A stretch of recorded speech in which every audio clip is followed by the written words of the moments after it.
કેમ છો તો મિત્રો? નવા વ્લોગમાં તમારું બધાનું સ્વાગત છે ને બધાને જય શ્રી રામ. તો આજે આપણે કઈ બાજુ જવાના? બહાર આટલું બધું અંધારું છે તો તમે વિચારી શકો આપણે કઈ બાજુ જવાના. કહું ને વાગી રહ્યા છે જો અત્યારના કેટલા 4 ને 1 થઈ છે ને આપણે જવાના છીએ ગિરનાર ચડવા. ગિરનાર તો મિત્રો વહેલી સવારે ચડાય ને મસ્ત ટાટાપુરમાં વરસાદનો સિઝન છે મસ્ત મજાનો. તો બધાએ નક્કી કર્યું કે હાલો ગિરનાર ચડવા જાય. મેં કીધું હાલો તો જાય હવે આપણે ગિરનાર. હું તો મિત્રો પહેલી વાર જાઉં છું. મારા વિદેશથી આવે આપણે તો ગુજરાતના છીએ તોય આપણે નથી જઈ શકતા. તો ચાલો હવે આજે તો આપણે જઈ શકીશું. ચાલો તો કન્ટિન્યુ. જો મિત્રો મસ્ત મજાનો અંધાર લોકો જેમ આવે મેં તો તમને મારા ટિફિનને જે આ ચમકાતું હશે આ લાઇટ રિફ્લેક્શન વાળું છે. આથી લાઇટ થાય મારા લોકો જો ગાડી લઈને ઉભા હોય. તો ફાઇનલી આપણે ગિરનાર પહોંચી ગયા છીએ. પગથિયા ચડવા આપણે બધા આગળ ગયા.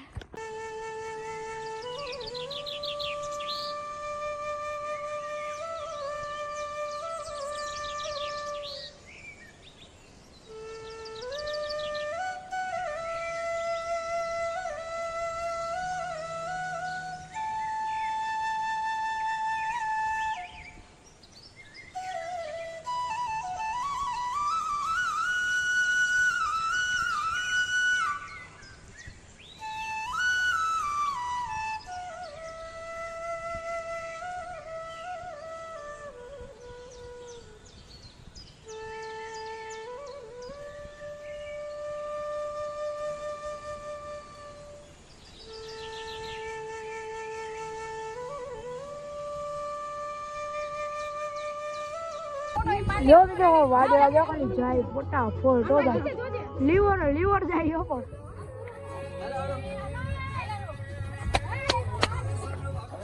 હાલા દુકાન ભાઈ પરેશાન ભગવાન પબ્લિક જો હાથી આવે ફૂલ ઠંડો પવન ભાઈ. વાહ એટલે મિત્રો આવું હાલવાનું હોય ને આપણે આરામથી હાલી જાય. ફૂલ પવન. આ કઈ જગ્યાએ તો મને ખબર નથી. માતાજી જય માતાજી. કોઈ નથી. જય માતાજી. કેવડો મોટો પથ્થર છે મિત્રો. વાગી રહ્યા અત્યારે 7. મિત્રો ઓલી બાજુ મેં તમને પથ્થર બતાડ્યું હતું. આ ગલી દ્વારકા જેવી લાગે. દ્વારકા જેવી.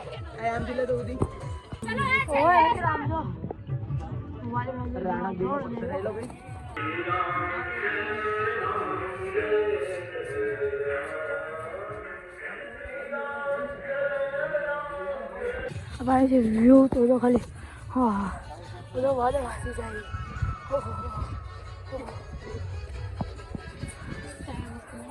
મસ્ત નો વ્યૂ. આખું જુનાગઢ ફૂલ વરસાદી માહોલ. ભાઈ વાદળા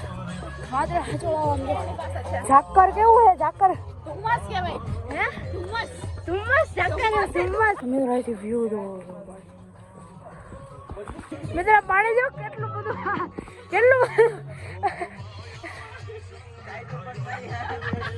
ના ઝાકર ફૂલ પથ્થર જો થોડું ઘણું પાણી આવે છે.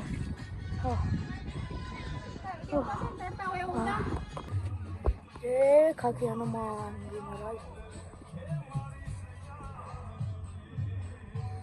વ્યૂમાં જો હનુમાનજી બેઠા. વાહ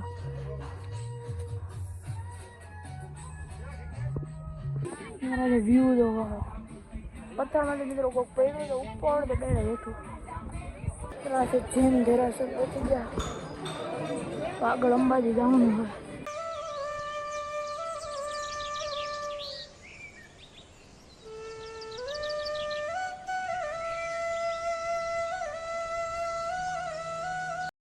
રાધો જો મસ્ત જૂના જમાનાનું જેવું લાગે. આ હું એ તમને કંઈ ખબર નથી પણ હે મસ્ત. આ આમ જૈન જેરાસર હતું. તો આમ અંબાજી બાજુ જઈશી. ફાઇનલી આપણે અંબાજી પહોંચી ગયા અને ફૂલ ઝાકરો ભાઈ અંબેમાં.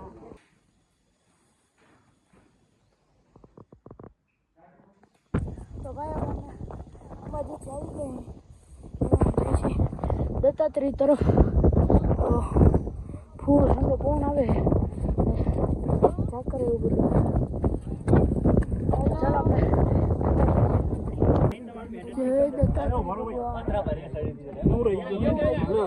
ફાઇનલી તો અમે નાસ્તો કરવા આવી ગયા છીએ. આમ અંબાજી મંદિરે પાણી છે નાસ્તો કરવા. આપણે ઉતારવાનો સમય થઈ ગયો. અંબાજીથી આપણે તો કયું ના નીકળી ગયા છે. અને આમ જોવો ભાઈ જી ઝાકર જઈએ.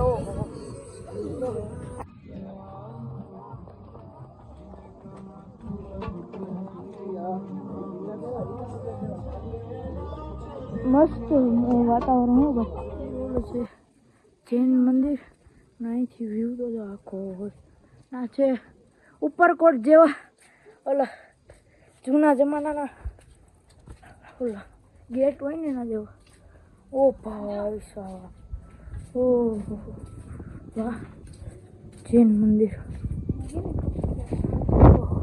આપણે ગિરનારથી નીચે આપણે ઉતરી ગયા. ગિરનાર તો નીચે આવી ગયા.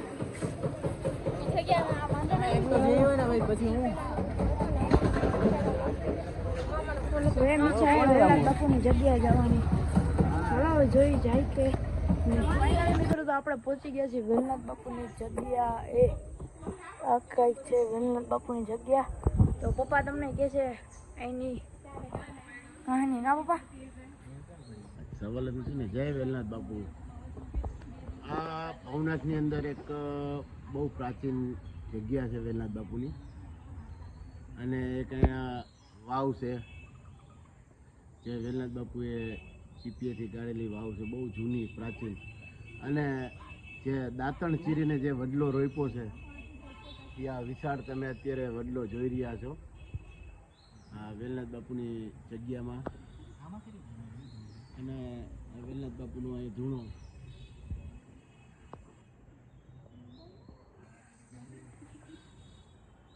અમે મંગલનાથ બાપુ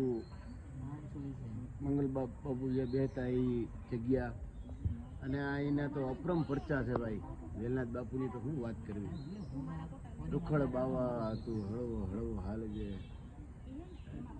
વેલનાથ બાપુની જગ્યાએ. આજે અમે 2000 પગથિયે સમાધિએ ગયા હતા. હલાય એવું નહોતું તોય પણ બાપા એટલી રક્ષા કરે ને અમે ત્યાં પહોંચી ગયા. અને આજે ત્યાં દર્શન કર્યા વેલનાથ બાપુની સમાધિ 2000 પગથિયા ઉપર. જોકે આમ તો અમે ઠેઠ ગુરુ દત્તાત્રેય લગી અમે બધા હાર્યા ગયા હતા. અને અહીંયા 2000 પગથિયે વેલનાથ બાપુની સમાધિ આજે દર્શન કર્યા અને લાવો મળ્યો. અને એ દ્રશ્ય હાઈ ક્લાસ મસ્ત જોયું બધું. બહુ મજા આવી ગઈ. જય વેલનાથ બાપુ. આપણે બજરંગ કાવામાં એટલે મારા મામાની આ કાવામાં ઉભા હતા. એટલે પપ્પા કાવો બનાવે છે.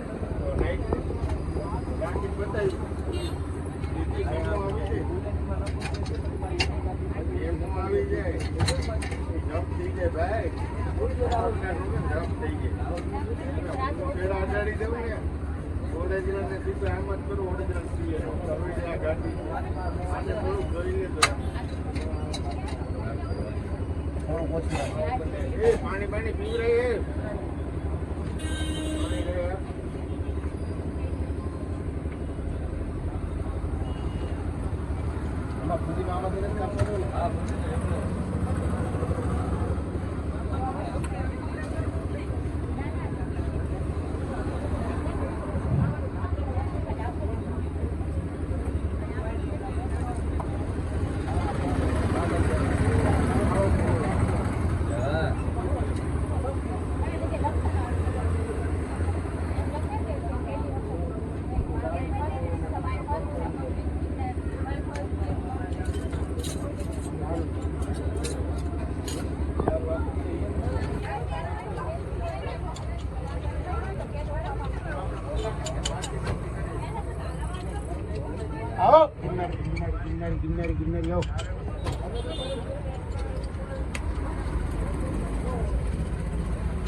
ચડાયો લાગે એમાં હલાવવાનો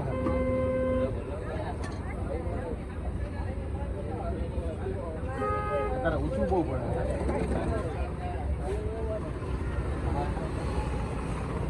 રેડી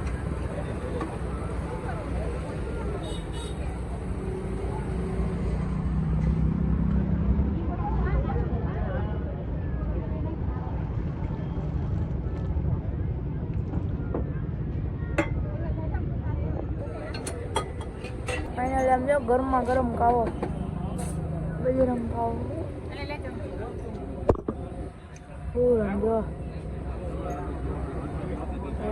ફાઇનલ મિત્રો તો અમે હવે ઘરે પહોંચી ગયા મિત્રો જે થાકોડો લાગ્યો હે જે પગ દુખે હો બાપા હવે આમ હવે જવું હોય ને તો ભાઈ રોપવેમાં જવું પણ રોપવે કરતાં રોપવેમાં આપણે 15 મિનિટમાં પહોંચી આમાં આપણે 1.5 કલાક થાય રોપે કરતાં હાલવામાં પગથિયા ચડીને મજા આવી એવી એ અલગ જ મજા છે યાર તો ચાલો આજનો બ્લોગ તમને લોકોને ગમ્યો હોય તો લાઈક શેર અને સબસ્ક્રાઈબ કરવાનું ભૂલતા નહીં તો ચાલો તો આપણે મળીએ ફરીથી નવા બ્લોગમાં ત્યાં સુધી બધાને ટાટા.